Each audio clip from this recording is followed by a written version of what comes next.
it going, YouTube? RC Anonymous here today. We've got the Outcast on the bench, the Arrma Outcast. I'm itching to drive it again, to be quite honest. Now, some of you haven't, you'd be wondering why we haven't been driving it. It's pretty much because I'm upgrading things and I broke some stuff on it. I blew both the rear shock pistons. They're replaced now, and I have thrown on, believe it or not, the optional hard springs for a Arrma Hyper SS TE truggy. They're the hard springs, and they fit. So I'm going to give them a crack. I've done the piston mod and added a washer in there to stop it blowing off again, well I hope. And 45 weight oil I've opted to go for in the rear this stage. Alright, so the rear shocks are done. The front ones, well, they're bent and I've got to get them out.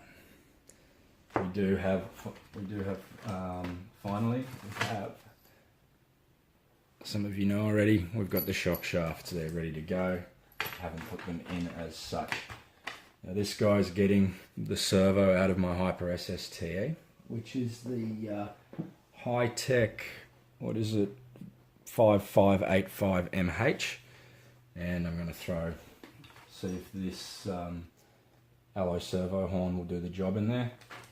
Got some new wing mounts. The wing mount, if you own one of these, it just happens, but it just gets a bit bendy in there. It's not the end of the world. Right, so under the bonnet, first what we have, the last few pieces that are coming for this guy are the RPM uppers and lowers, front and rear. I have a RPM front bumper and skid plate in the mail also. I already have the rear underneath RPM protector. Now I'm going to recommend any sort of chassis protector under the back, just here. I'm going to say, yeah, do it. Just do it. You're going to wear your plate down really bad at the back. You can just have a look there and how worn, my back is. Alright, so I recommend a skid plate. I should have done it a lot sooner, but I didn't. Right, so we've got the RPM arms coming. What are we doing for wheels and tyres? Well, it's going to either run on the 3.8 Swampers, it'll run on them sometimes, but it will predominantly run on a set of Proline MX38 Badlands, which I'm just waiting for them to come in. So that's going to be awesome. Right, under the bonnet, let's get in there. Things have changed a bit in here. It's not your usual Arrma combo. I'll bring this around. What do we have in here? Well, we've got the Hobbywing Z-Run XR8 Plus 150 amp ESC, which is censored capable, right here. We have a 2000 kV 4-pole motor, which is a Hobbywing as well. So this is going to be the power plant for this guy. Quite programmable using the XR8 Plus. I really like it. I really rate it. It's a solid ESC. Haven't run it yet, but I'm expecting very good things. I've had it turned on and I've programmed it, but I haven't actually. Oh no, I ran it in the Yeti XL. Yeah, no, I did run it. I have run it. It is sweet. I am very happy with it. I wasn't happy with it in the Yeti XL because of the motor combo. I tried the Trackstar 2100 kV censored in the Yeti XL with this ESC.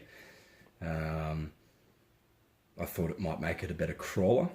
It would limit it to 4S only due to the can, but it actually crawled better with the stock Vanguard electronics than it did the censored combo, which sort of just blew me away. So that's why that's out, but it's a perfect fit in there. I will say that. It is a nice, it's snug but not too snug fit. Just in there. So I'm going to get these front shocks back together. That's not going to take long at all. I'm really just waiting on the arms and the rubber. And then we'll go out and do some flips and do some jumps. If you're on the fence or you're wondering, is this the sort of vehicle you want? If you want to bash and you want to jump high and you want to do big flips, and you want something that you can just buy, throw some batteries in and go out and go bananas with, this is pretty much for you. It will take it for a while before things start to bend or break, depending on how aggressive you're driving it, but that's going to happen with any vehicle. This actually holds up better than a lot of other vehicles out there. I don't have any experience with anything techno. It's very hard to come across in Australia, and everything's just pretty much going to have to be imported for it. It's big dollars. It's just not economical for me to have one, though I'd love to try techno out. It's annoying enough as it is trying to get parts for an Arrma in Australia. Anyway, that's that. Right, guys, so keep your eyes out. Hopefully, I'd say within a week, 2 weeks tops, I'll have some footage of this one again, and we'll go from there.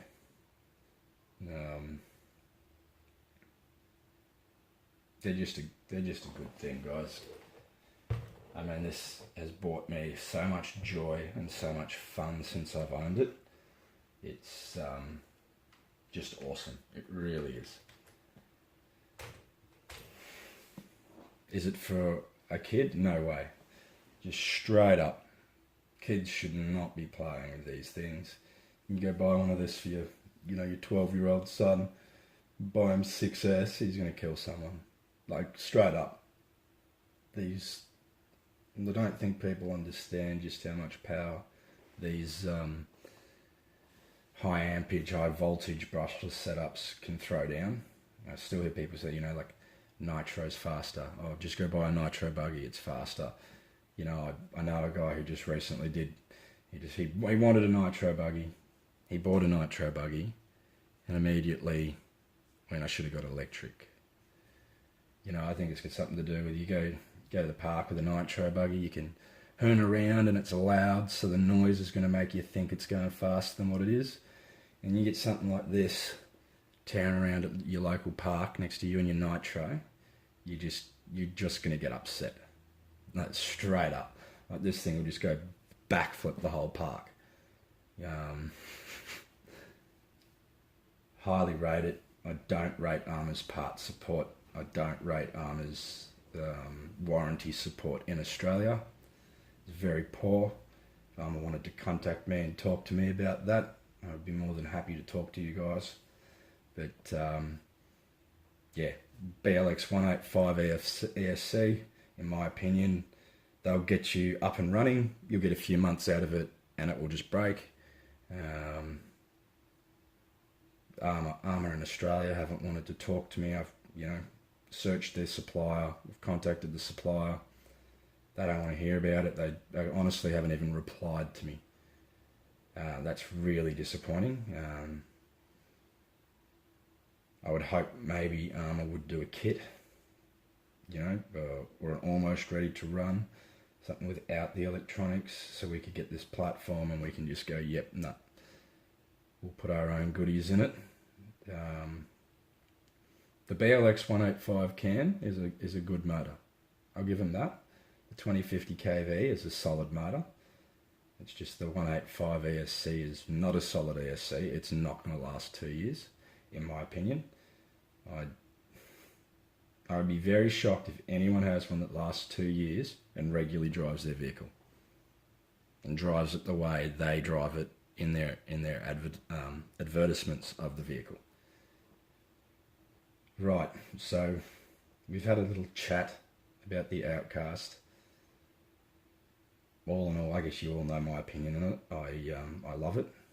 I think it's a great vehicle. Will I own another Arrma? Yeah, Yep.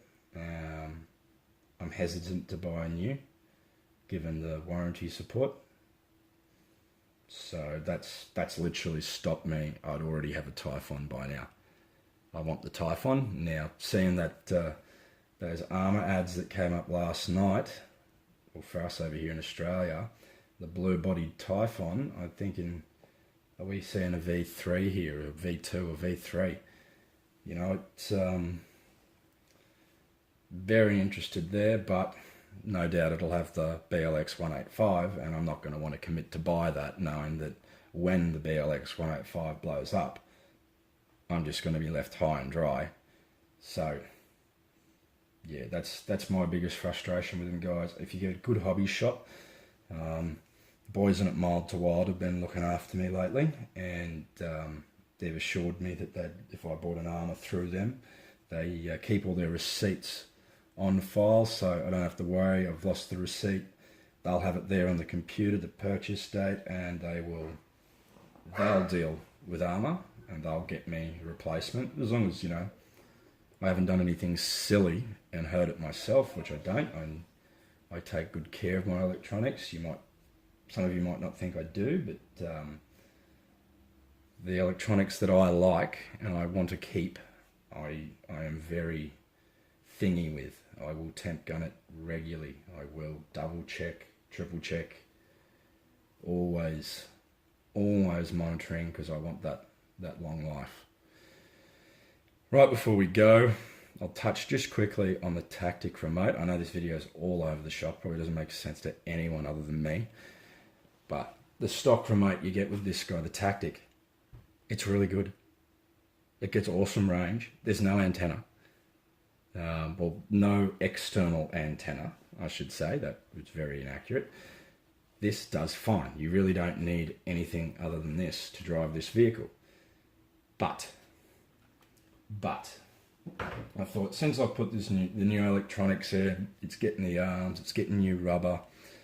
My Bully 2 isn't going at the moment because I really need I need another matching servo. I'm not happy with the secondary servo I put in it, and I don't want to put it back to just front steer only. So that's, guys, just on the shelf for now. So what I'm going to do is I'm going to pinch its M12S Samwa. We're going to run the Outcast with the M12S, and we're just going to see, will it make it any better? There's a lot of features, like a lot of features in that remote. Could we use half of them with this? I don't know. We're going to find out, and that will keep me busy fiddling. Alrighty, guys. Well, yeah, that's my little where my Arrma's at, and my little rant about Arrma. Yeah, I hope you've enjoyed. I hope maybe you've learnt something. Maybe I've given inaccurate information. Maybe I've got something, my wires crossed with something, you know. If I have, please let me know. Please leave a comment. I guess this is all about sharing, so people can make an informed decision as to what they want to do. If you want a truck that does big air and does backflips, you're not going to be disappointed with the Outcast. Alrighty, that's it today, guys. Hope you all have fun out there. Get out there, bash hard, bash within your limits. Do whatever you want to do, to be quite honest. Just go out, have fun, play RC. That's what it's all about. That's it from me here today, guys. RC Anonymous, out.